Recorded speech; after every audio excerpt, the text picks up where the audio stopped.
கர்த்தருடைய நல்ல நாமம் ஸ்தோத்திரிக்கப்படுவதாக. நெகேமியா 13ஆம் அதிகாரம் 31ஆம் வசனம்.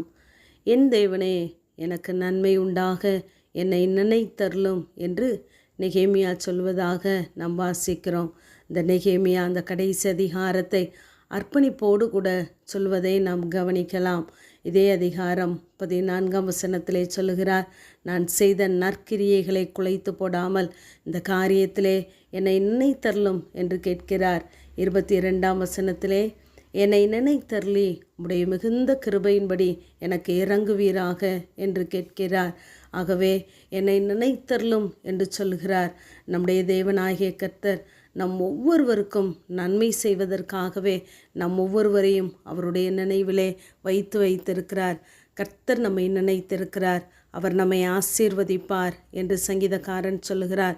ஆகவே இந்த வார்த்தையை நாமும் அறிக்கையிட வேண்டும். கர்த்தர் என்னை ஆசீர்வதிப்பார், ஆகவேதான் என்னை அவருடைய நினைவிலே வைத்திருக்கிறார் என்று நாம் நம்பி சொல்லும் பொழுது தேவன் நமக்கு நன்மை செய்கிறவராகவே இருக்கிறார். ஏனென்றால் அவர் ஒவ்வொருவரையும் தனித்தனியாக பேராக அழைக்கிற தேவன். ஆகவே நமக்கு நன்மை செய்வதற்காகவே தான் இந்த பூமியிலே அவர் சுற்றி திரிந்தார். நம்முடைய ஆத்துமா விளையேற பெற்றது. ஒருவரையும் அவர் இழந்து போக விரும்பவில்லை. ஆகவே அவர் நம்மை நினைத்திருக்கிறார். நமக்கு நன்மை செய்யும்படியாக நம்மை அவர் நினைத்திருக்கிறார். அவர் ஆரோனை நினைத்திருக்கிறார், சிறியோரை பெரியோரை அவர் நினைத்திருக்கிறார் என்று நாம் சங்கீதத்திலே வாசிக்கிறோம். அதற்கு ஆதாரமாக லேவியராகமம் 4ஆம் அதிகாரம் 3ஆம் வசனத்திலே நாம் பார்க்கும் பொழுது, அங்கு அபிஷேகம் பெற்ற ஆசாரியன் பாவம் செய்தால் அவன் கர்த்தருடைய சந்நிதியிலே குற்ற நிவாரண பலியை செலுத்த வேண்டும். அதே அதிகாரம் 27ஆம் வசனத்திலே, சாதாரண ஜனங்களில் ஒருவன் அறியாமையினால் பாவம் செய்தால் அவனும் கர்த்தருடைய சன்னிதானத்திலே பாவ நிவாரண பலியை செலுத்த வேண்டும் என்று சொல்லி பார்க்கிறோம். அது ஆசாரியனாய் இருக்கலாம், சாதாரண ஜனமாய் இருக்கலாம், எல்லோருக்கும் ஒரே பிரமாணம் அங்கு கொடுக்கப்படுகிறது. ஆகவே கர்த்தருடைய பார்வையிலே நாம் விலையேற பெற்றவர்கள். உலகத்தின் பார்வையிலே நாம் சாதாரணமான ஜனங்களாக தெரியலாம். ஆனால் நம்முடைய ஆத்மா கர்த்தருடைய பார்வையிலே மிகவும் விலையேற பெற்றது. நம்மை மறந்து விடுகிறதற்கு அவர் அநீதி உள்ள தேவன் அல்ல. ஆகவே நமக்கு நன்மை செய்வதற்காக நம்மை ஒவ்வொரு நாளும் தேவனாகிய கர்த்தர் நினைத்து கொண்டே இருக்கிறார். மார்க் 5ஆம் அதிகாரத்திலே நாம் வாசித்து பார்ப்போமானால், அங்கு தேவன் லேகியோன் என்ற ஒருவனை நினைத்தருளினார். ஆகவேதான் அவர் கடலுக்கு அக்கறையில் உள்ள கதரேனருடைய நாட்டிற்கு அங்கு வருகிறார். அங்கு இந்த அசுத்த ஆவியுள்ள அந்த மனுஷன் இருக்கிறான். அவன் கல்லறைகளிலிருந்து கூக்குரலிடுகிறவனாக இருக்கிறான். கல்லுகளினாலே தன்னையே காயப்படுத்தி கொண்டு இருக்கிறான். இப்படிப்பட்ட சூழ்நிலைகளுள்ள அவனை ஒருவனாலும் கட்டக்கூடாது இருந்தது.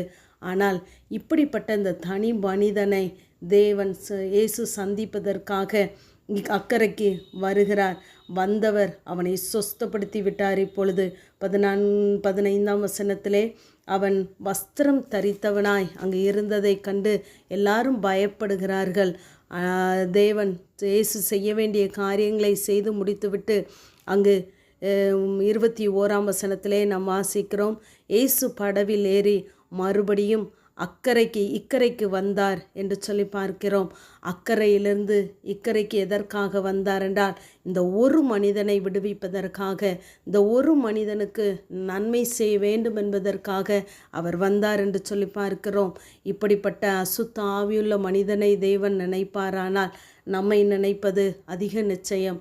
ஆகவே தேவனனை மறந்தாரோ என்று நாம் கேட்பதோடு நின்று விடாதபடி தேவனுடைய நினைவிலே நான் இருக்கிறேன் என்று சொல்லி அறிக்கையிடுங்கள். கர்த்தரனை நினைத்திருக்கிறார், அவர் எனக்கு நன்மை செய்வார் என்று சொல்லி நாம் அறிக்கையிடும் பொழுது தேவன் நமக்கு நன்மை செய்கிறவராய் நம்மோடு கூட இருக்கிறார். ஆமேன். ஜெபம். பிதாவாகிய தேவனே, குமாரனாகிய இயேசு கிறிஸ்துவின் நாமத்தின் மூலமாய் உம்முடைய சன்னிதானத்தில் வருகிறேன். நன்மை செய்யும்படி திரும்ப நினைத்தேன், பயப்படாதே எங்கள் என்ற வேத வார்த்தையின்படி இம்மட்டும் நீர் எங்களுக்கு பாராட்டின எல்லா நன்மைகளுக்காக ஸ்தோத்திரிக்கிறோம். மீண்டும் எங்களுக்கு ஆண்டவரே நன்மை செய்யும்படி எங்களை நினைத்திருக்கிற தேவன், பயப்படாதேங்கள் என்று எங்களை தைரியப்படுத்துகிற தேவனுடைய கரங்களிலே எங்களை அர்ப்பணிக்கிறோம். பொறுப்படுத்திக் கொள்ளுங்க. இயேசுவின் மூலம் ஜெபங்கேலும் எங்கள் நல்ல பிதாவே. ஆமேன்.